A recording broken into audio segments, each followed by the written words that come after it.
জলবায়ু প্রতিনিয়ত পরিবর্তন হচ্ছে। এর ফলে ঝুঁকিতে রয়েছে বাংলাদেশ। এর মধ্যে বেশি ঝুঁকিতে উপকূলীয় এলাকাগুলো। বরিশালে এমনটাই বলেছেন তথ্য ও সম্প্রচার মন্ত্রী জহিরুদ্দিন স্বপন। সকালে নগরের বেলস পার্ক এলাকায় বৃক্ষরোপণ অভিযান এবং বৃক্ষমেলা উদ্বোধন অনুষ্ঠানে এসব কথা বলেন তিনি।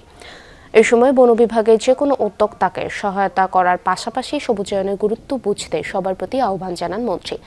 অনুষ্ঠানে বিভাগীয় কমিশনার সহ সরকারের বিভিন্ন পর্যায়ের কর্মকর্তারা উপস্থিত ছিলেন।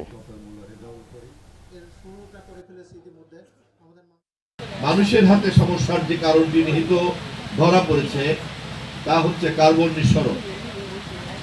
আমাদেরকে জ্বালানি ব্যবহারের ক্ষেত্রে আমরা যদি সতর্ক না হই, কার্বন নিঃসরণের ব্যাপারে আমরা যদি সতর্ক না হই, পরিমিত না হই, সারা পৃথিবীব্যাপী যে কার্বন নিঃসরণ হয়, এই কার্বন নিঃসরণের কারণেই আমাদের এই তাপমাত্রা আমাদের বাসযোগ্য পরিস্থিতির বাইরে চলে যাচ্ছে।